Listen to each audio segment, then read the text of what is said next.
Hello again, ladies and gentlemen. This is Bobby Mills, the 1,000-yard guy for the Independent.com with another version of Bobby Mills Sports Talk brought to you by Cornhusker Toyota Honda.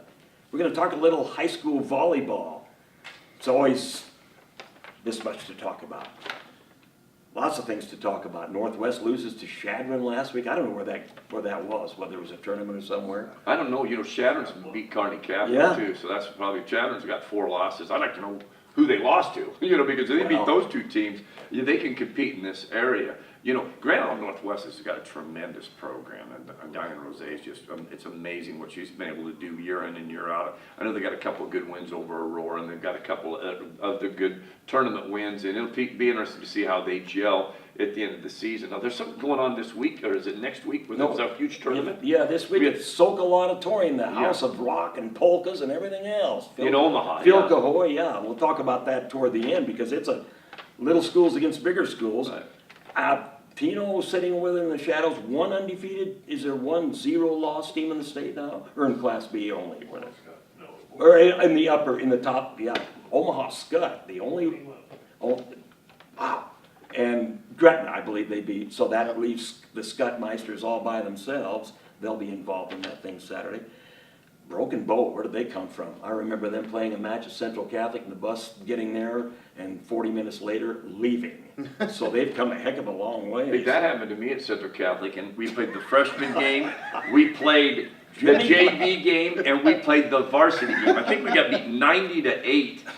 And we stopped at McDonald's. I mean, like you said, we didn't stop. Everybody, I was even yelling. They gave me a couple of calls. I got up and went, hey, no, it's tip. They go, yeah, you're right. Yeah, we'll just give it to you. Give you the ball. Yeah. No, but you are right, like you say. But Broken Bow is 15-2, and they can't get a smell in the rankings because so many teams. Shadron is one of them with the 4 losses, but the wins they have, you know, it's quality wins. Ogallala will be really hard for them to beat in the Southwest Conference. And Minden might have something to say about it too. That Southwest Conference is pretty tough. But Broken Bow, hats off. Hey, 15-2, good season. You got things going.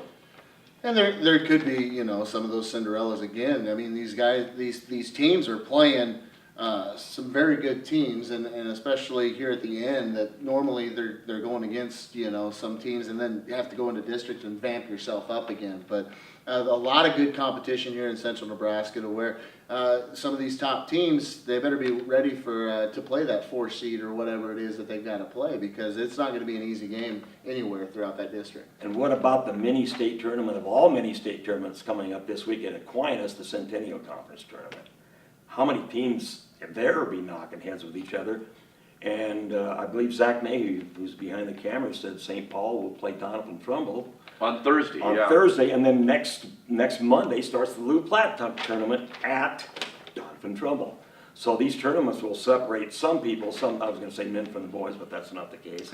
But that's going to have some separation. Right. You know, Centura beat last week. I think it was Thursday. Centura beat Adams Central.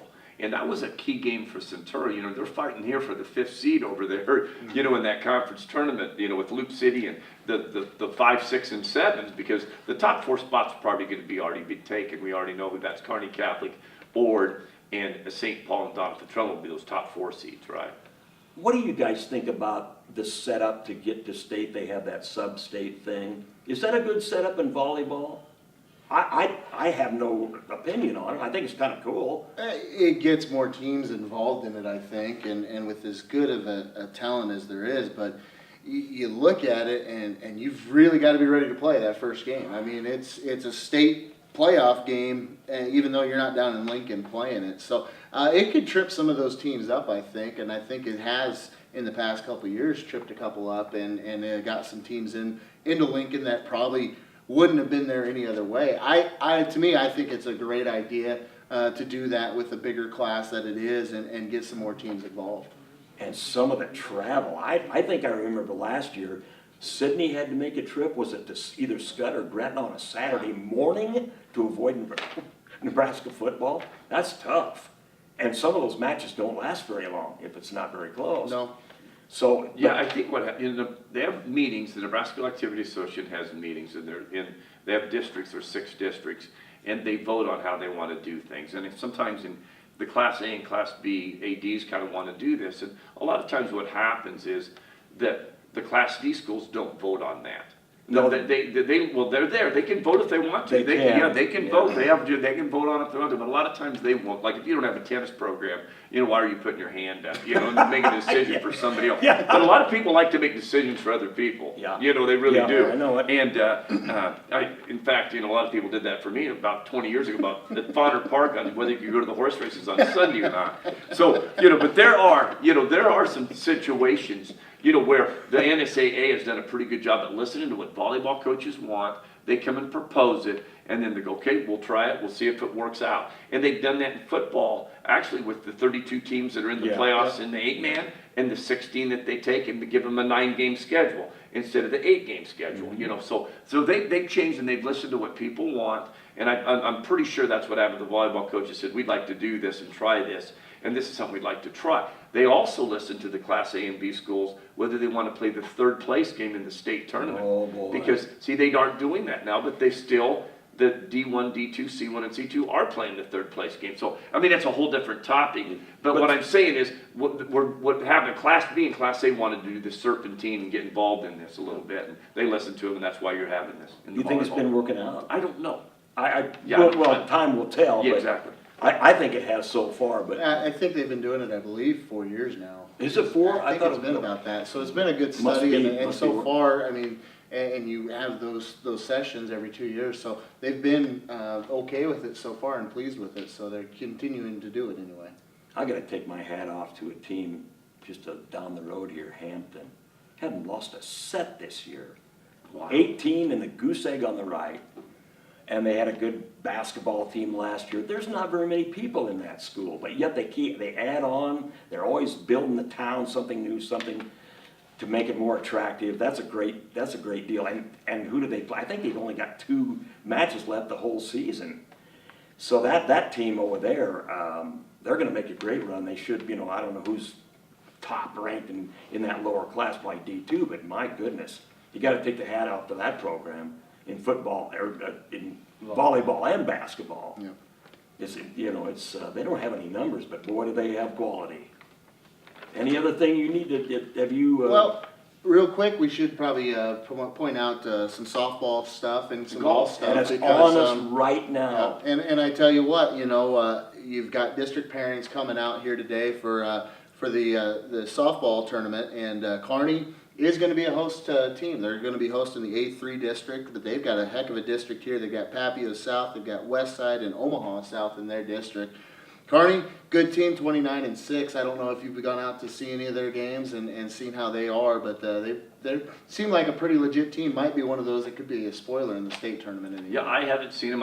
We've had I do a radio show in Kearney, and we've talked to the coach before.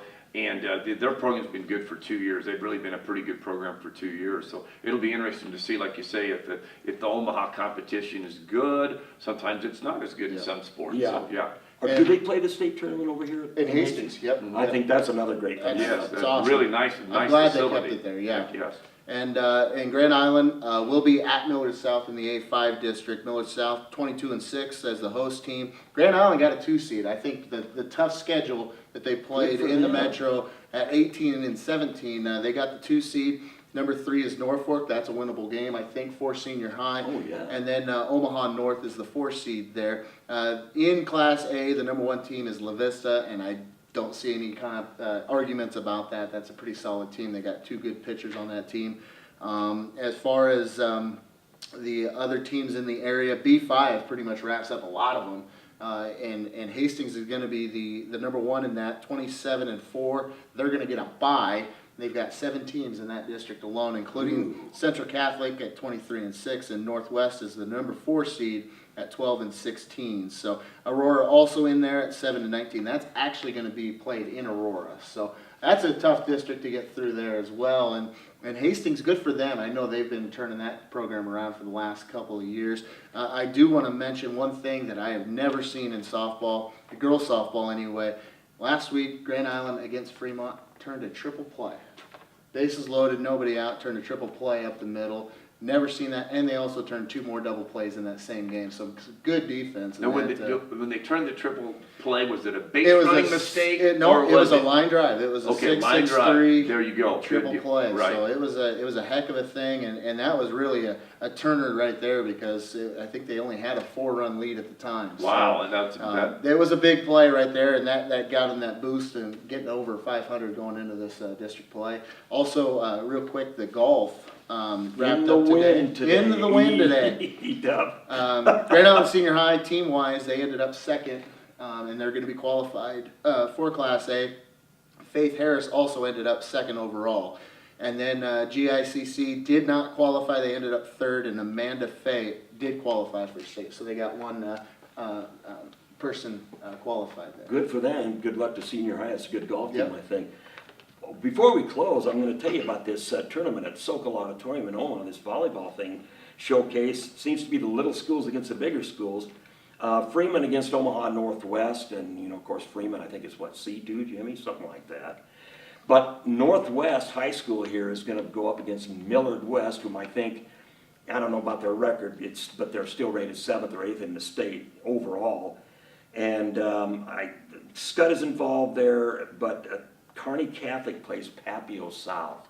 So whoever put that together, he's not as smart as Tino Martinez in the Heartland Hoops Classic, but you know, if he keeps doing this, he might get up into that category. So. I remember a few years ago, Papio South actually traveled to Grand Island Northwest, and that was with the Ralston. That was with the Ralston girls on the team. I don't remember that. Wow. They were the top in the nation, and I think Northwest might have actually stole a set out of that too. So I do remember that now. Yeah. You know, I'll say this for volleyball in the state of Nebraska. University of Nebraska is the national champions. UNK always is in that. Wayne State, Hastings College, Midland. College volleyball is really strong in the state of Nebraska. I mean, probably the strongest sport that we have when you look at what the colleges are doing. And in this area, the high school teams are very good. Volleyball is a really good sport. And, you know, we want to make sure that we can appreciate what we have here in the state of Nebraska. And it's amazing that the hotbed that it is, when it's not near the coast where volleyball is the big thing out in California and in Washington, to have it right here in central Nebraska is pretty special. Yeah, we only have 1.5 million people in the state. Yeah, so And right. any volleyball program that makes money in a Division I school like Nebraska does, you got to take your hat off to that. So. You know, and Creighton competes well too. I almost forgot about Yeah, that. They should have beat them. They Yeah, should have beat yeah. Nebraska earlier this year. Don't forget. Well, we'll wrap up another volleyball session.